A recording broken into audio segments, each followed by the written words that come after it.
Typically, we only talk about race like we deal with the weather, only when there's a storm brewing, but it's with us every day. Time to talk about both today and forecast the future in terms of race relations along with what else will weather. Your question about thermostats, whether treating them like light bulbs can save money on a cold day. My thoughts on the Denver Post's last-ditch effort to survive by making everyone pay.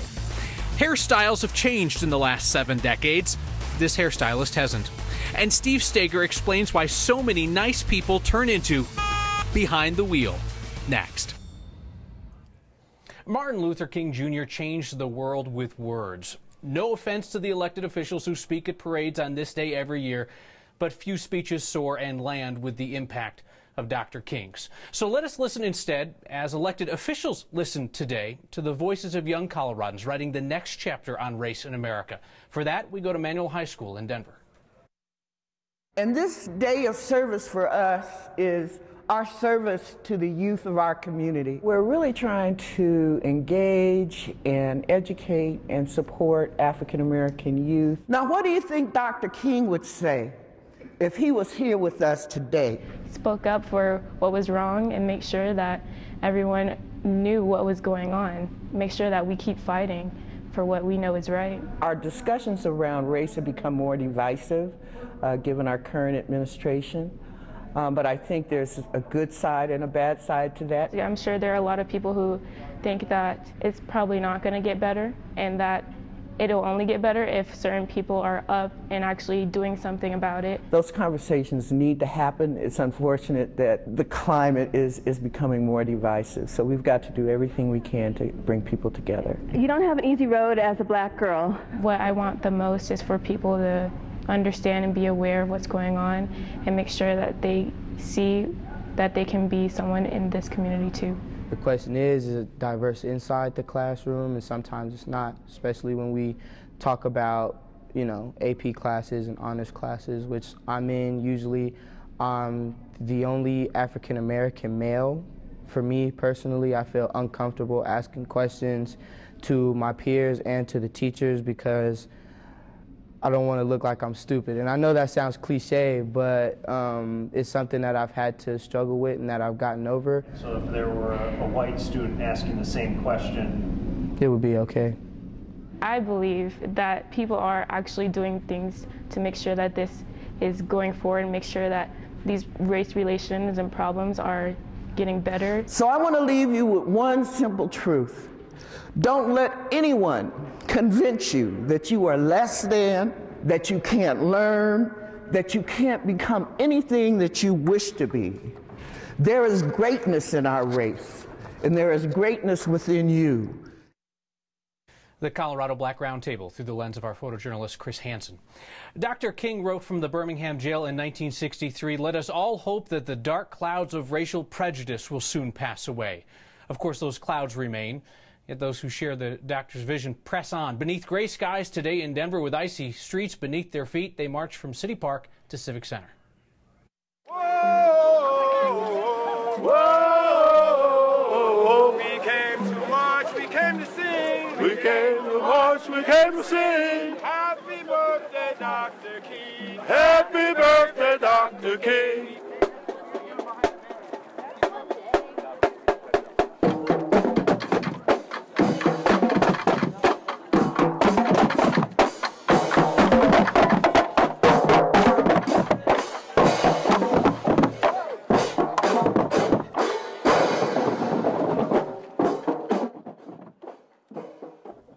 These days, there is an entire industry, it seems, dedicated to rewriting Dr. King's legacy to fit this political agenda or that. So it's an interesting experience to just dive directly into King's own words, to see him as he was in that moment. The National Archives is a great place to start if you want to take this exploration yourself. Photos and video and documents. It's an unfiltered view of the civil rights movement in the moment. You can find a link in the next section of 9news.com. Anytime now, I-70 is about to bog down with holiday traffic, people heading home from an extended stint in the mountains. This is what it looked like a few hours ago near Genesee Park. The traffic has improved since then, and the roads are a world away from the mess that they were this morning. With temperatures dropping back below freezing, though, there is the potential for re-icing overnight.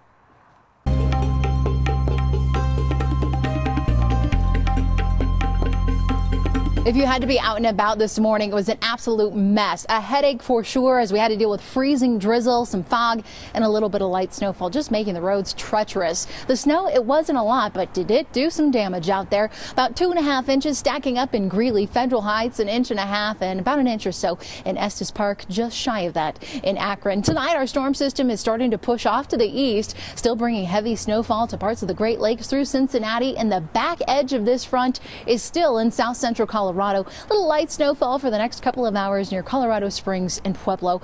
We're drying out tonight here in the metro, and we're cooling things off dramatically down to 1 degree, with our wind chill values going below 0. In fact, overnight lows at 1 below in Sterling, 3 below in Greeley, a goose egg in Burlington, Leadville. Meanwhile, in Grand Junction, we'll be in the teens. We do have wind chill advisories in place across the far eastern plains. Feels like 15 to 25 below by early tomorrow morning. Not as bad as the Dakotas, where the wind chill warnings continue. Feels like 30 to 50 degrees below. This storm system hits Texas late tonight with a little snow and ice. Back behind it, the bitterly cold temperatures settle in. Tomorrow we'll be enjoying some sunshine around here. Still cool in the mid-30s. Daytime highs, however, will be in the 20s and 30s for most of eastern Colorado. A little bit warmer up in the high country. Mid-50s Wednesday. We're back to the 60s Thursday and Friday, with another storm taking aim at Colorado Saturday into Sunday morning. Thank you, Danielle. Hey, perhaps you noticed things look a little different around here tonight, so we are working out of our newsroom and will be for a little bit now while things are tweaked in our main studio. So I certainly hope you were not tuning in each night to stare at the shiny studio backdrop. If so, we have probably lost you. But this is what it's going to look like around here for just a little bit. The mood lighting is actually simply to annoy our coworkers. Our next question comes from a viewer named Jerry. Have you ever reported the difference between turning the thermostat down at night or when you're gone all day, or should you just leave it at a normal setting 24/7? So, Jerry, I'm thinking that you are thinking of light bulbs. You know how we'll leave them on sometimes rather than waste the energy of turning them off and on? Excel says you should not go all Ron Popeil, set it and forget it with your furnace and thermostat. They say it's more efficient to have it on and off and set lower when you're away than to just leave it on one setting all the time. This, of course, is where Excel also loves to put in a plug for a programmable thermostat. Hopefully you won't even notice it turning down when you're gone, and they say you can save up to 20% on your heating costs. Today, the Denver Post begins a bold experiment in survival. The Post is putting up a paywall. Online readers are now being asked to pay for content that previously was free. After 5 free articles a month, it'll be $11.99 a month to read the Post online. I'm not sure this is a wise thing to be saying about our competition, but I would ask you to think about joining me in supporting them. The death of the Denver Post might just be a rounding error for its hedge fund owner, but the loss would be immeasurable for Colorado. And I say that knowing that the Post has a very dim view of this program and will probably write even more articles to that effect in the future. But the value of a good newspaper, or a good television program for that matter, isn't to just make you feel good about the stuff you already believe. A good newspaper or good TV program should expose you to some new ideas and perspectives. Some of those perspectives might make you cringe, or shout, or squirm. Well, all the better. It beats another day stuck in the same old sameness created for us by social media. So I will subscribe, and I'll ask you to consider doing so as well, in the hope that Denver's future, like so much of its past, includes a strong voice called the Denver Post. Mac and Betty McClure are temporarily separated for the 3rd time in their 70-plus years together. The first was when Mac went off to World War II. The second was more recently when Betty needed to go into a nursing home. And now, for a final time, as Betty McClure passed away last Friday. Well, I hate being apart. We first met Mac and Betty while she was in Arvada. It's just, I wish my wife could be here. And he was on an honor flight trip to Washington. They told of how their teenage romance seemed sure to fail when he left for World War II. In fact, when he arrived home, they decided that they had grown too far apart to get married. They were husband and wife within weeks.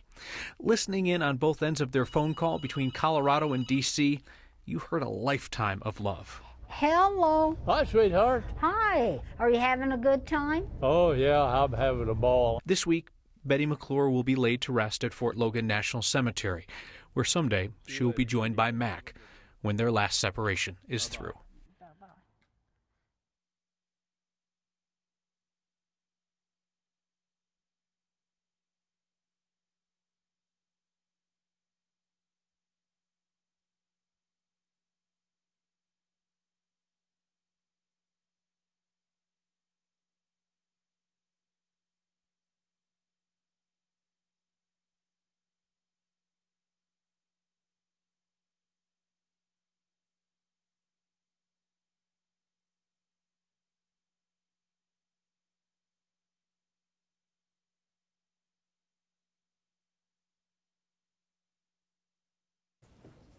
May I make a recommendation? Point you towards some work that is not ours but is worth your time.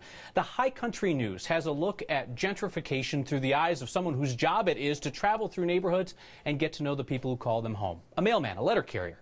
He's been delivering mail in Tucson, Arizona for 12 years. And during those 12 years, he has witnessed a lot of changes on his route. If you're wondering why we're talking about a story out of Arizona, well, he's seen redevelopment, new businesses, the preservation of historic buildings, the destruction of others, overall, the changing face of a city. Sound like any city you know? There's a link on the next section of 9news.com. When someone is standing over you with scissors in their hands, experience matters. Our Steve Steger recently met a hairstylist whose experience measures more than half-century.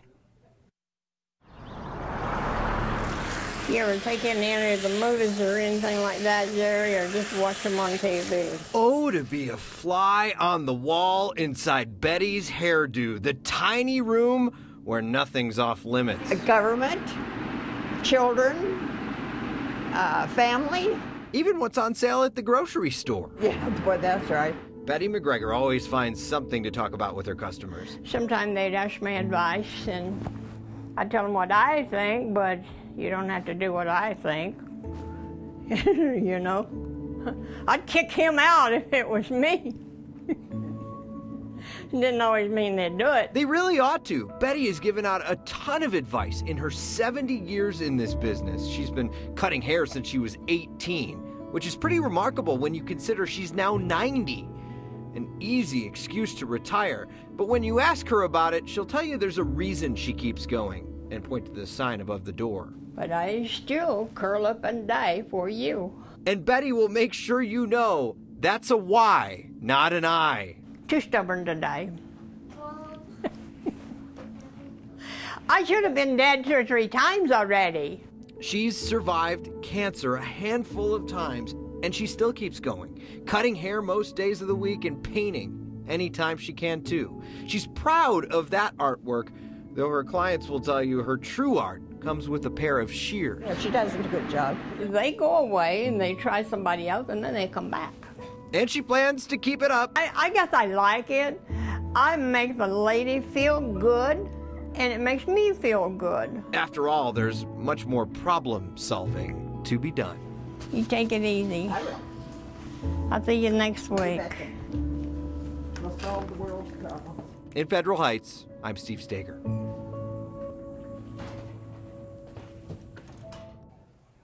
Betty's family thinks her license is one of the oldest that is still active in Colorado. As Steve mentioned, Betty is also a phenomenal painter. Mostly she does landscapes, some wildlife, keeping up with the times. She sells them online. Petline 9 has adopted out a lot of wonderful animals over the years. Sadly, not enough roosters. They're at shelters too, you know. And do you know someone who's normally a nice person but an absolute raging lunatic behind the wheel? My wife is watching. We'll explore that next.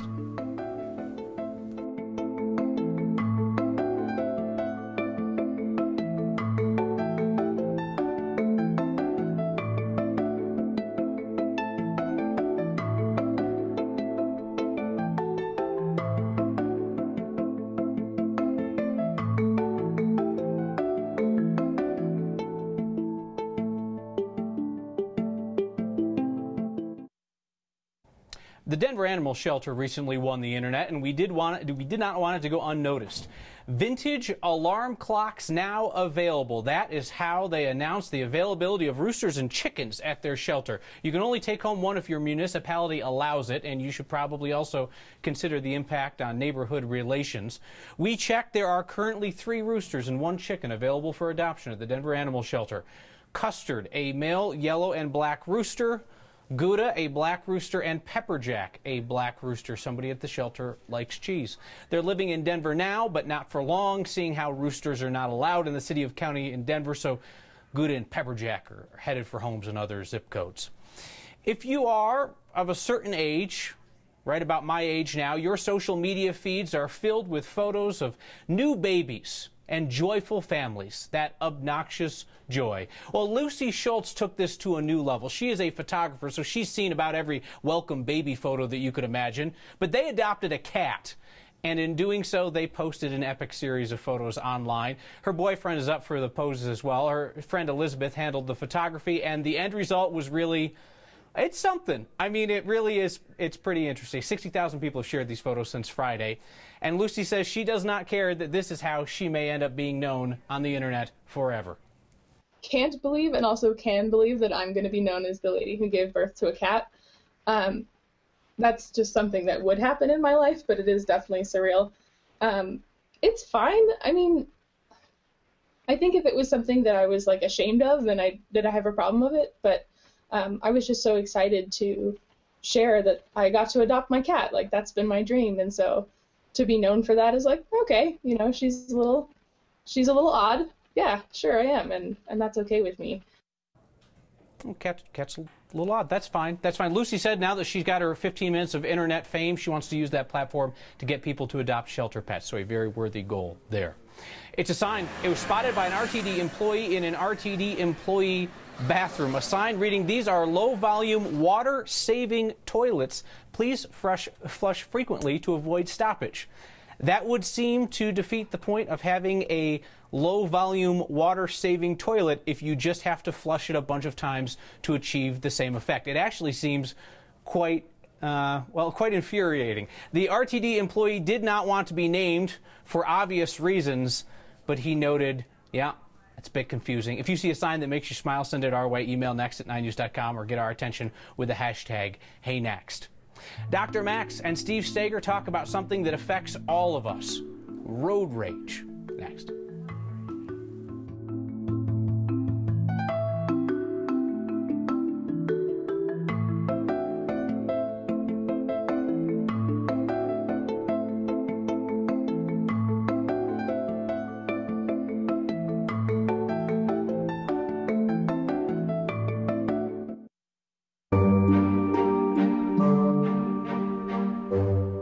All right, so we're not driving, but we're here in the car with Dr. Max Wachtel, and I've got to ask you about something that the people in my life have noticed. They say, Steve, you're so nice all the time, but when you get behind the wheel of a car, that's the one time we see you get angry. No, Steve, nobody says that you're nice. But I'm going to let that one go. Go ahead. It's true.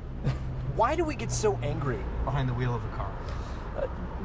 Yeah, it's the one time that you get really angry, really frustrated. Why is that? Is it that you're in a hurry? Is it that you want to to get someplace and be left alone? What is it in your mind? Because I feel offended if someone cuts me off or violates my space. Yeah, and that's very common. We feel offended because somebody has violated our rights, the sanctuary of our little bubble. We have the right to be driving in safety, and this person has risked our lives. It's also it's kind of scary, and it gets our adrenaline pumping a bit, and then some anger can come out because of that. So just naturally from the adrenaline. Absolutely. Wow. What do I do to calm myself down in those situations? The best thing to do is take deep, slow breaths. That kind of counteracts the effects of the adrenaline, but then it also allows you to kind of logically think through it. You know what? I didn't get killed. Nobody got hurt. This guy probably just didn't see me. I'm sure that I've pulled in front of people before and haven't seen them. It's okay. And I'll lay off the horn. Lay off the horn. Don't let it ruin your day. Don't let it ruin somebody else's day. I can do this. You can do Dr. this. Max, you can do it. You're welcome. Oh, no, he's going to Hulk out the next time he drives. Cheryl writes in tonight, thank you, Kyle, for the shout-out to the Denver Post, encouraging people to subscribe to the digital paper. We want a city with the Post still around. Janet writes, love like Mac and Betty's is so rare anymore. Beautiful to contemplate. A number of you wrote in about their love story tonight. Our thoughts are with Mac McClure and his family. Lisa Weninger writes in, Martin Luther King's legacy means so much more to me personally after what I've witnessed the last few years in this country. Shauna Lincecum appreciates the National Archives plug. We would love for you to explore Dr. King's work and his writing in his own words rather than a pass-through. And then finally, Aurora writes in, love the show, love the perspective. What is going on with your eyebrows? How many times do we have to cover this? I have one messed up eyebrow. It's this one. See you next time.